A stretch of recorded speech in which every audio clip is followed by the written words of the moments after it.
Hi guys, இன்றைக்கி நம்ம பார்க்க போகிறது சூப்பரான தேன் மிட்டாய் தாங்க.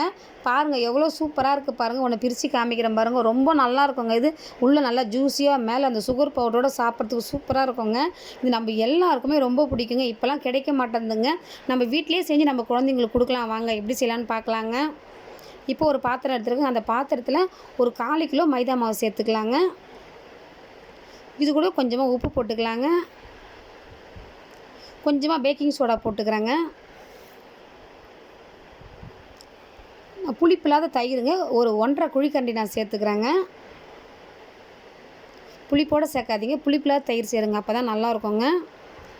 இது கூட நான் ஃபுட் கலர் வந்து ரெட் கலர் கொஞ்சமாக சேர்த்துக்கிறேங்க. நீங்கள் வேணுன்னா சேர்த்துக்கலாம், இல்லை அப்படியே கூட செய்யலாங்க, நல்லா தாங்க இருக்கும். இது கூட கொஞ்சமாக நான் எண்ணெய் விட்டுக்கிறேங்க. இப்போ எண்ணெய் விட்டு நல்லா கலந்துக்கலாங்க.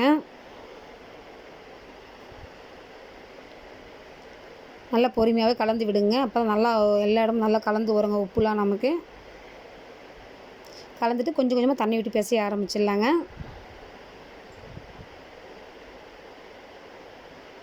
நல்லா பிசைஞ்சு எடுத்து ஒரு 10 நிமிஷமாவது மாவு நல்லா பிசையணுங்க. அப்போ தாங்க நல்லா இருக்குங்க. நல்லா சாஃப்டாக இருக்கும். தேன் மிட்டாய் சாப்பிட்றதுக்கும் நல்லா இருக்குங்க. இன்னும் கொஞ்சம் தண்ணி விட்டுக்கிறேங்க. நான் ஒரு 10 நிமிஷம் பிசைஞ்சிட்டு உங்களுக்கு காமிக்கிறேன் பாருங்கள். பாருங்கள் கரெக்டாக இருக்குது பாருங்கள். இந்த மாதிரி தான் பிசைஞ்சு எடுத்துக்கணுங்க. நல்லா சாஃப்டாக நல்லா இருக்குங்க. இது ஒரு தட்டை போட்டு நான் மூடி வச்சிடுறேங்க. இது அப்படியே இருக்கட்டுங்க. ஒரு 1/2 மணி நேரம் உங்கள் கழிச்சு வந்து பார்க்கலாங்க. இப்போ வேறு ஒரு பாத்திரம் நான் ஸ்டவ்வில் வச்சுட்டேங்க. அதில் வந்து ஒரு 1/4 கிலோ சர்க்கரை போட்டுக்கிறேங்க. அது முழுகிற அளவுக்கு நம்ம தண்ணி விட்டுக்கலாங்க. இப்போ நல்லா சர்க்கரை கரையிட்டோங்க, நல்லா கொதிக்கிட்டோங்க, நம்ம பார்க்கலாங்க. நம்ம கம்பி பத்தெல்லாம் வர தேவையில்லைங்க. சர்க்கரை கொதிச்சு நமக்கு போதுங்க. சர்க்கரை நல்லா கரைஞ்சிச்சிங்க, நல்லா கொதிக்க ஆரம்பிச்சிச்சிங்க. நம்ம கையில் தொட்டு பார்த்தா கொஞ்சம் பிசு பிசுன்னு தட்டும் பார்த்தீங்களா, அப்போ நம்ம இறக்கிக்கலாங்க. கரெக்டாக இருக்குங்க. இப்போ நான் தொட்டு பார்க்குறேங்க. கையில் கொஞ்சம் பிசு பிசுன்னு தாங்க படுதுங்க. அதனால் நம்ம ஸ்டவ் ஆஃப் பண்ணிடலாங்க. இது கரெக்டாக இருக்குங்க. ஒரு தட்டை போட்டு மூடி வச்சிடுறேங்க. நல்லா சூடாக அப்படியே இருக்குங்க. அப்போ தான் இது அப்படியே இருக்கட்டுங்க. நம்ம மாவு போய் திரட்டிக்கலாங்க. இப்போ ஒரு பூரி கட்டியில் நான் மைதா மாவு லைட்டாக தேய்ச்சி வச்சுருக்காங்க. கொஞ்சம் கொஞ்சம் மாவு எடுத்துக்கலாங்க. நம்ம இப்போது ஒரு சிலிண்டர் ஷேப் மாதிரி நல்லா தேய்ச்சி எடுத்துக்கலாங்க. எந்த சைஸுக்கு அந்த சைஸுக்கு நம்ம தேய்ச்சிக்கலாங்க, நம்ம விருப்பம்தாங்க. நல்லா தேய்ச்சி எடுத்துக்கலாங்க.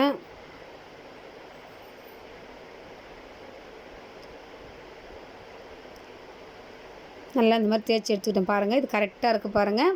இந்த சைடில் இருக்கிற மாவுலாம் நம்ம எடுத்துக்கலாங்க. மறுபடியும் திரட்டும் போது எடுத்து சேர்த்துக்கலாங்க. அது கூட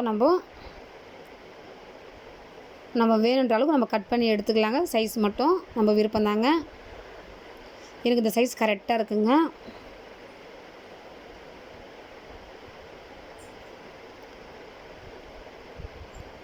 எனக்கு இது கரெக்டாக இருக்குங்க. அப்படியே மேலே கொஞ்சம் லைட்டாக அப்படியே அழுத்தி விடலாங்க. இந்த மாதிரி அதையும் எடுத்து முடிச்சுட்டு உங்களுக்கு காமிக்கிறேன் பாருங்கள். கரெக்டாக இருக்குங்க. இது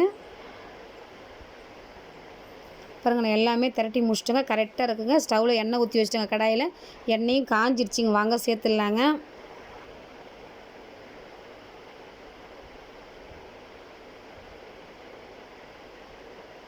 எல்லாத்தையும் ஒன்று ஒன்றா சேர்த்துடலாங்க.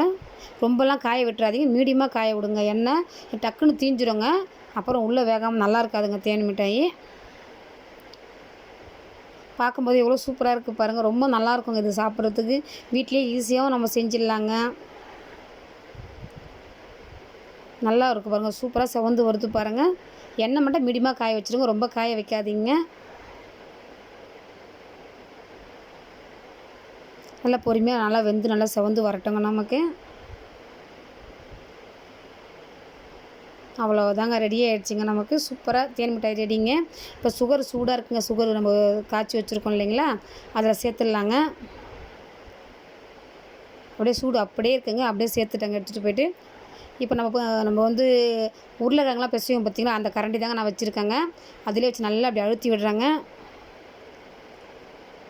நல்லா அழுத்தம் கொடுத்து அழுத்தி விடலாங்க. அப்போ டக்குன்னு நல்லா ஜீரா நமக்கு ஊறுங்க. எப்பவுமே சூட்லேயே சேர்க்கணுங்க, அப்போ தான் நல்லா இருக்குங்க. அப்படி சூடு ஆறிடுச்சுன்னா மறுபடியும் நம்ம சுகரை கொஞ்சம் கொதிக்க வச்சுக்கிட்டு நம்ம சேர்த்துக்கலாங்க, நல்லாயிருக்குங்க. இப்போ மறுபடியும் நான் போட்டேங்க எண்ணெயில். கொஞ்சம் கொஞ்சமாக சேர்த்து எல்லாத்தையும் நான் பொரித்து முடிச்சுட்டு உங்களுக்கு காமிக்கிறேங்க தேன் மிட்டாயெலாம்.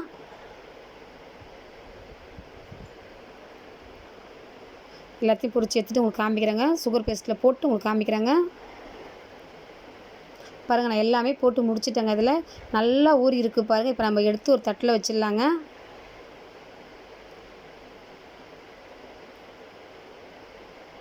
நம்ம தட்டில் எடுத்து நம்ம ஆற வச்சிடணுங்க. நல்லா ஆறுனதுக்கப்புறம் நம்ம சுகர் பவுட்ரு போட முடியுங்க.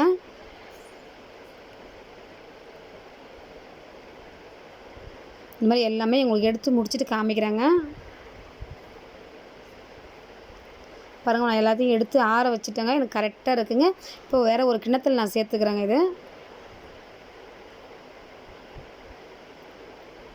நல்லா ஜீரா ஊறி சூப்பராக இருக்குங்க. இப்போ இதில் வந்து நம்ம சுகர் பவுட்ரு சேர்த்துக்கலாங்க. கொஞ்சம் கொஞ்சமாக சேர்த்து நான் அப்படியே குலுக்கி விடலாங்க. அப்போ தான் எல்லா இடமும் நல்லா கலந்து வரும் இல்லைங்களா, அதனால தாங்க. இன்னும் கொஞ்சம் போடலாங்க.